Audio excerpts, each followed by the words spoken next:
নমস্কার বন্ধুরা, আজ আপনাদের সাথে শেয়ার করব 32 সাইজের ব্রাকাট ব্লাউজ। দেখুন, আমি একটা কাপড় নিয়ে নিয়েছি ব্লাউজের, সেটাকে ভাঁজ দিয়ে নিয়েছি এবং প্রথমেই আমি ঝুলের লম্বার মাপটা নিয়ে নেব। প্রথমেই ভাঁজের জন্য 1 থেকে 1.5 ইঞ্চি কাপড় এক্সট্রা তো নিতে হবে, সেই দাগটা টেনে নিলাম। তারপর ওই দাগ থেকে লম্বার মাপটা নিয়ে নিব। এবার আমি লম্বার মাপটা নিয়ে নিলাম।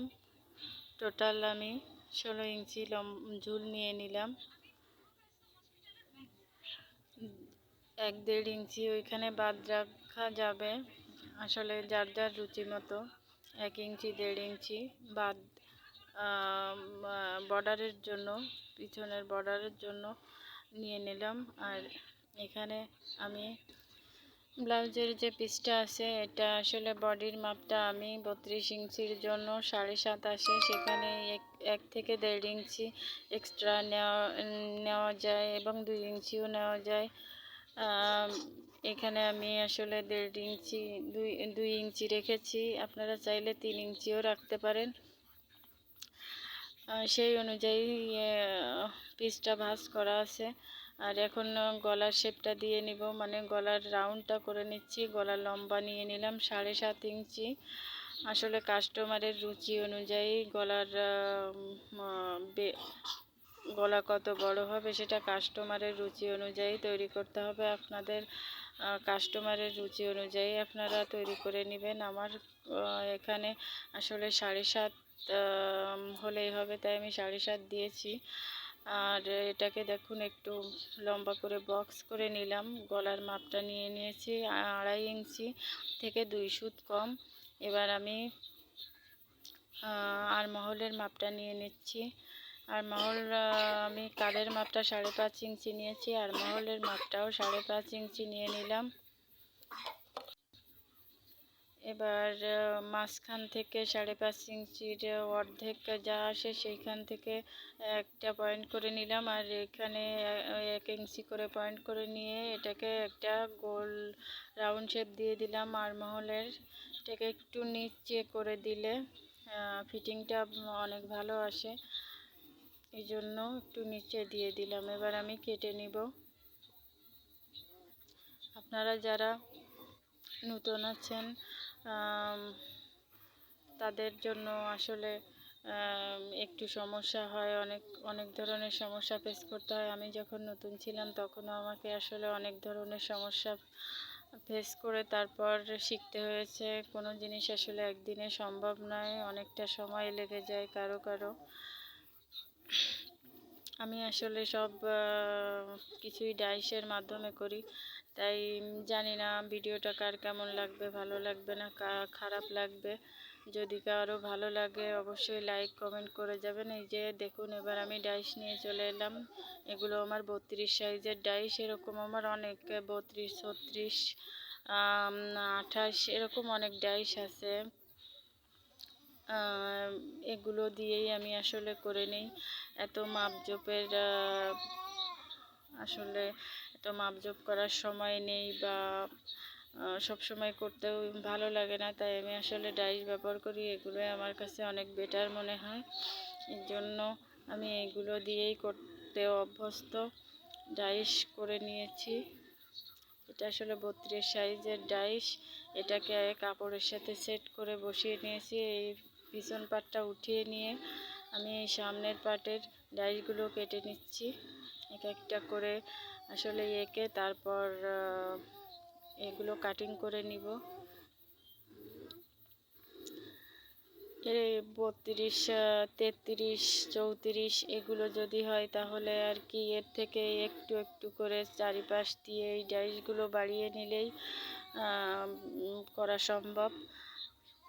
32 33-34 পর্যন্ত। আর 36 সাইজের ডাইস অবশ্য আলাদা, একটু বড় হয়, সেটাও একটু বাড়িয়ে বাড়িয়ে নিলে হয়ে যায়। চারিপাশ থেকে ডাইসের 3টে ডাইস আছে, 4টে ডাইসের 4টে ডাইসের চারিপাশ থেকে একটু একটু করে বাড়িয়ে নিলেই সে ডাইসগুলো তৈরি করে নেওয়া যায়, কোনো সমস্যা হয় না। আমি আসলে এভাবেই করি, এত মাপজোপ করে করি না। জানি না আমার মতো কেউ ডাইসে করে কিনা, আমাদের এখানে অনেকেই করে এভাবে ডাইসে মাপঝোপ। অত বেশি পয়েন্ট টয়েন্ট এতগুলো জিনিস আসলে অনেকেই মাথায় ঢোকে না, বুঝতে সমস্যা হয়, বুঝতে কষ্ট হয়।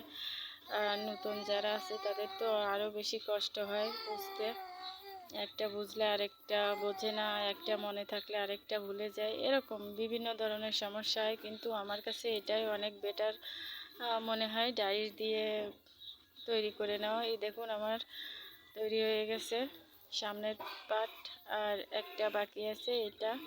এটা হালকা রাউন্ড করে এভাবে কেটে নিলেই হয়ে যাবে। এটা 4 ইঞ্চিও রাখা যায়, ঝুলের ঝুল মানে পিছনের ঝুল অনুযায়ী ওইটা নিতে হয়।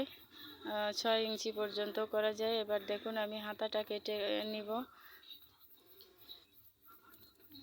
এটা যদিও শাড়ির পিস, তাই আসলে একটু সিট বেশি, 1 গজের মতো। আসলে 32 সাইজের ব্লাউজ করতে গেলে মানুষ 14 গিরার বেশি দেয় না, এতটা সিট থাকে না। আর যদি কেউ লম্বা হাতা পরে তখন অবশ্য 1 গজ দেয়। এটা আমার এক কাস্টমারের ব্লাউজ। আমি এখন হাতাটা কাটিং করে নিচ্ছি। দেখুন এই যে লম্বা নিয়ে নিচ্ছি 7 ইঞ্চি। সে অবশ্য খাটো হাতাই বেশি পছন্দ করে, শর্ট হাতা, লম্বা হাতা কম পরে, তাই আমি 7 ইঞ্চি নিয়ে নিচ্ছি। আর এখান থেকে মুখের মাপ নিয়ে নিলাম 5.5 ইঞ্চি।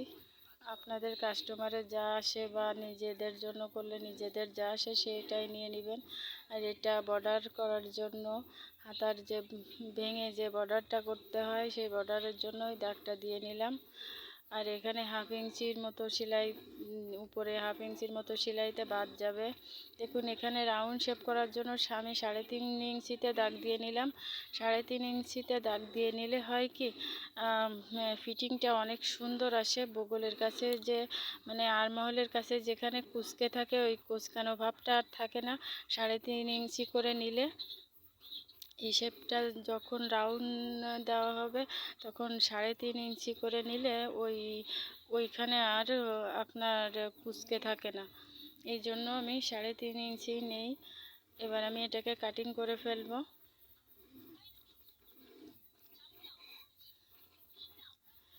ভিডিওটি যদি ভালো লাগে, যদি খারাপও লাগে, লাইক না করেন ঠিক আছে, কমেন্ট করে অবশ্যই জানাবেন। আর নতুন আমি আগে আসলে কখনো ভিডিও দেইনি, নতুন দিলাম, জানি না হয়তো ভুল ত্রুটি হতে পারে, ক্ষমা সুন্দর দৃষ্টিতে দেখবেন।